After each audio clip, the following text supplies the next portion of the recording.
welcome to Forbidden Planet TV. I'm Andrew Sumner, and returning we have the one and only, the mighty Dan Slott. Hello, Forbidden Planet! We, on another episode, have just been talking about your incredible Once Upon a Time Lord hardcover comic coming out from Titan Comics. This October 2023, and also the beautiful TARDIS 13-piece enamel pin collection that Titan are bringing to San Diego 2023. And Dan has his own birthday edition of that. They gave me a special one for my birthday. I'm all happy. I'm gonna be covered in tar-dye. But on that happiness thing, we're actually here today to talk about another subject close to your heart, Spider-Man. Spider-Man! More merch you can get at Titan and Forbidden Planet. And specifically, what you're doing with the Spider-Verse at this moment in time. Ooh! Yeah, we just wrapped up a big adventure called End of the Spider-Verse, where we introduced at the very end an all-new character, Spider-Boy, who's been helping out in Spider-Man issues 7, 8, and 8, 9, and 10, where Spidey's been up against Electro. And coming up soon, we're going to have an entire oversized issue of Spider-Man and Spider-Boy going over their past adventures. And that will lead into Spider-Boy #1 out in November. There we go. Out in November indeed. With me and Paco Medina doing the art. Oh, wonderful. Just the best. Yeah. All new cover by Spider-Boy co-creator Humberto Ramos. Looks gorgeous. And if you can, still on sale is Edge of Spider-Verse 3, which was me and Humberto doing a full-length solo Spider-Boy story. The great thing about you, it seems to me, and the whole Spider-Man universe, is that your passion for Spider-Man is completely undiluted, Dan. It will never go away. He is my favorite character in all of fiction. Yeah. Something else that's coming up, we're celebrating the 10th anniversary of Superior Spider-Man. The Excellent. Time where Peter Parker's brain got, destroyed and Doc Ock's brain went in Peter Parker's body. Do you feel that's your signature book, Dan? Is that the thing that people ask you about the most? That and Spider-Verse, are like the two biggies. But now it's all Spider-Boy. But we're going to celebrate Superior's 10th anniversary, we are doing an all-new Superior Spider-Man storyline. Very interesting. It's very tricky. Interesting. Where's that going to go? I see Willow Mullane, arch Spider-Man fan, is off camera here, and I can see he's getting excited by that concept. I don't know how much I can reveal. One of the things I can say is that we're getting the band back together. You're going to get a giant oversized issue with some surprises, and that will lead into a very Superior Spider-Man-ish story that will be you'll see with me and Mark Bagley. Oh, man. Yeah. Okay. So Legend. Spider-Man royalty, if you will. I don't think anyone alive has drawn more Spider-Man than Mark Bagley. Yeah. And drawn it brilliantly and so consistently. He's so good. He's the best, man. I just saw some new pages in my email. They're so good. I'm trying to think what other secrets we can tell you. No, we're going to get very Superior-ish, and there will also be some big-ish Spider-Boy secrets, and it'll all come to a head. I was talking about your enthusiasm, your undying enthusiasm for Spider-Man, quite rightly.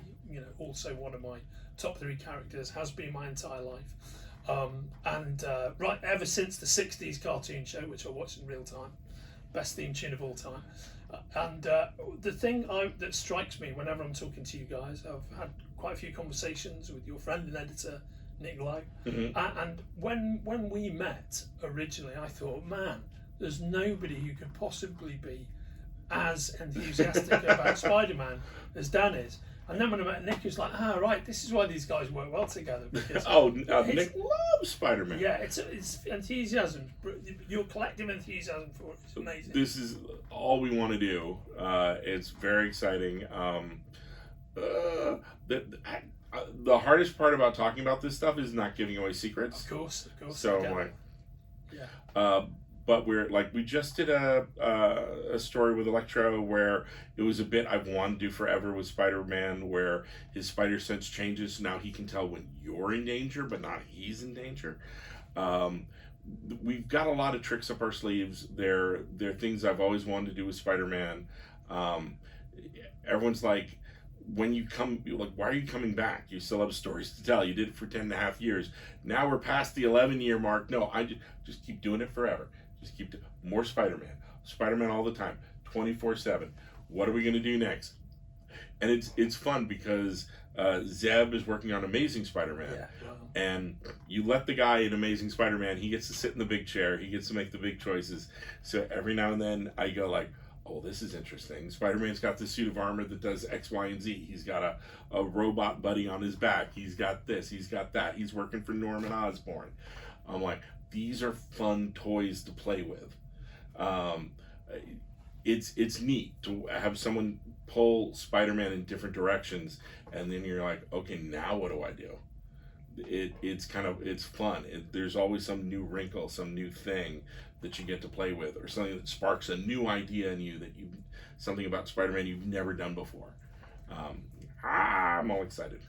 And what were the highlights from Across the Spider-Verse for you, Dan?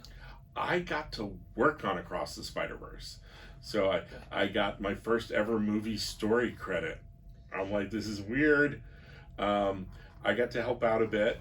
So for 4 years, I've been on 24/7 call if they ever have like a weird Spider-Man question or a weird note, and I've got to see different cuts of the film over time and give notes, and it gets so weird when I see like a note I've given that gets into the movie and you're like, what is going on?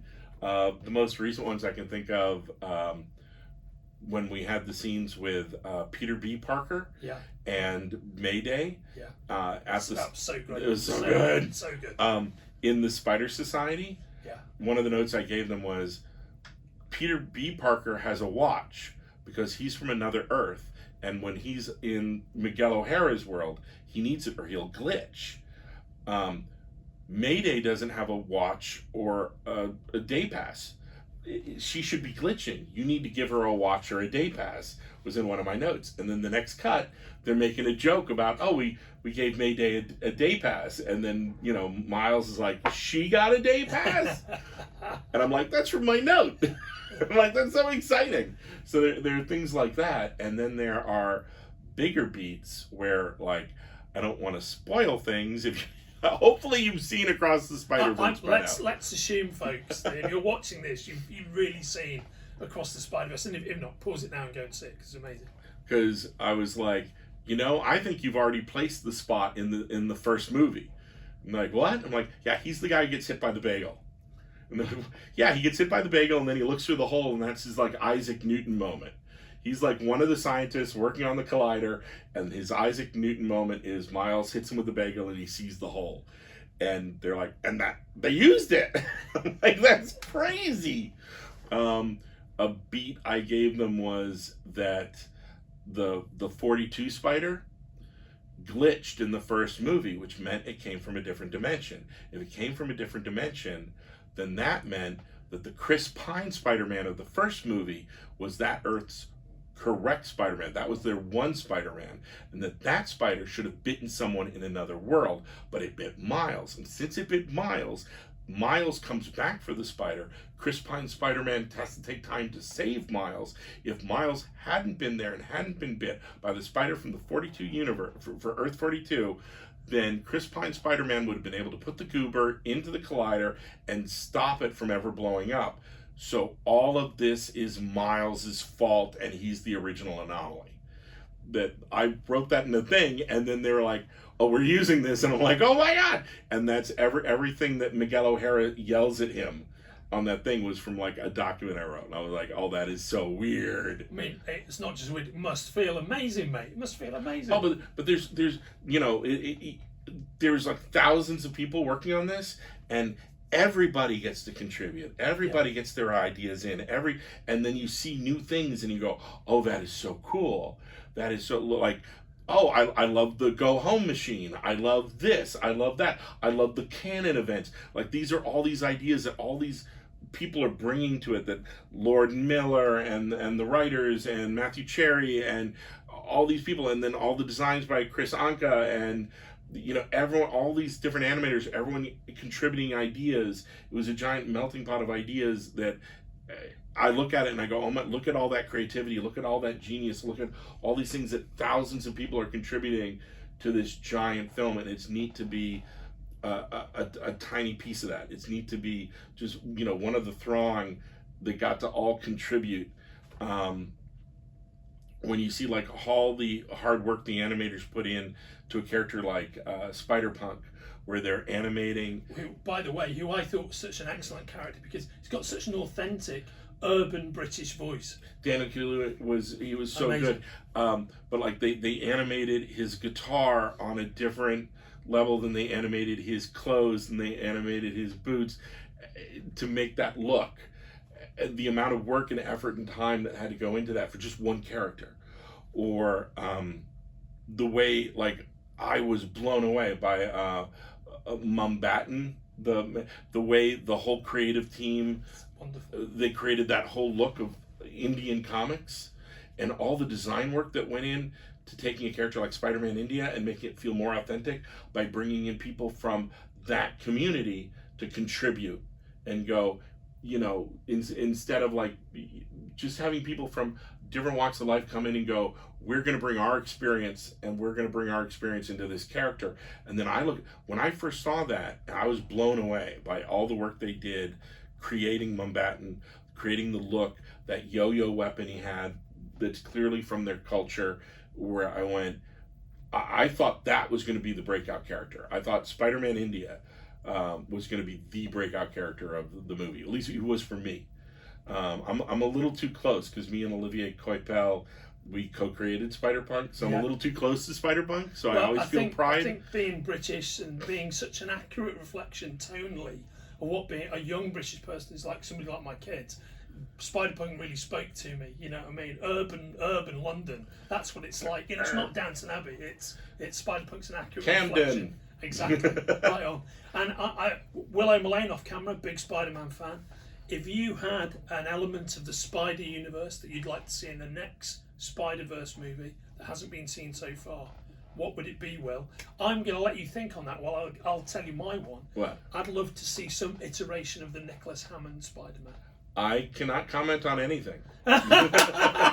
So I can't comment on Scott. You can say something that's in there. You can say something that's not. You can say I can't comment on anything. I'm not expecting you to say anything. Johnny NDA. Registering my interest as a lifelong fan. How about yourself, Will? It's got to be the animated series 90s.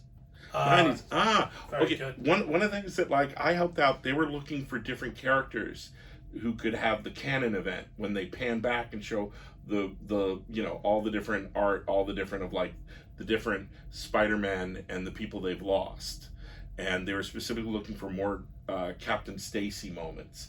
And I was able to point them towards things like, well, this video game did it in a cutscene. Yeah. You could use that video game cutscene. This did it in this. And one of the things I said to them in a note was, there are a lot of fans of the cartoon Spectacular Spider-Man, and they had a style sheet for Captain Stacy that they had. I'm blanking on the name. He's wonderful. He was in Buckaroo Banzai. He was in. He was Lex Luthor in the animated event. Clancy Brown. Yeah. Clancy Brown was their Very George Stacy. Yeah. And I was like, you could use that and show the because they were looking for different art styles. And I said the Spectacular Spider-Man had a really, unique art style. You could show him and Captain Stacy, his Captain Stacy. They never got to another season. It could be like an imaginary season that we never reached. and that made it in there. They liked that, and they used that, and it was fun seeing as soon as they showed Spectacular Spider-Man on the poster, watching all the Spectacular Spider-Man fans freak out. Like, oh my God, he's going to be in a major motion picture. He's going to be one of the spiders in the Spider-Verse. That was really neat to see that happen. It was such a, as you can tell, you know, at Forbidden Planet and at Forbidden Planet TV, the Forbidden Planet TV Massive, we're just all huge Spider-Man fans, and it was such a joy from that perspective to watch that film. I liked watching one of the things they did because, you know, they pulled a lot of stuff. Like it was fun for me to see Peter parked car. Oh wow, man, that was something else. Yeah, but who was effectively the Spider Buggy, right? Yeah, he's Spider-Mobile who could turn into a normal car, and he's Peter Park's car. I mean, that was great. That was fun. But like Carla and these artists just co-created Spider-Rex, and suddenly he's in the movie. And we have the dinosaur Spider-Man in the movie. And you're like, oh my God, everything is fair game. Anything could be in this movie. Chris Anka created all new Spider-Men that we've never seen before that populate the background. And it's fun to see people's reactions to that. Like there's a Canadian Spider-Woman, who has maple leaf spider insignia and a hockey stick, of course. And she's just in the background somewhere. There are all these wonderful new characters that they created, or weird spins on established characters, but with their own take on it. Was neat to see. It's going to be one of the things I'm most proud of, that I got to be even a tiny part of this, one of the best Spider-Man movies of all time. Well said, well said. And the first one was a tough act to follow, and you guys certainly collectively followed it. It was amazing. Guys, Lord Miller, Yeah. Lord Miller, Miller, and the wonderful team of directors. There are 3 directors with Kemp those Powers. 3 incredible directors. Yeah. Oh my God. And I got to see some of the changes they were making, and I was like, oh, that is good. That is really good.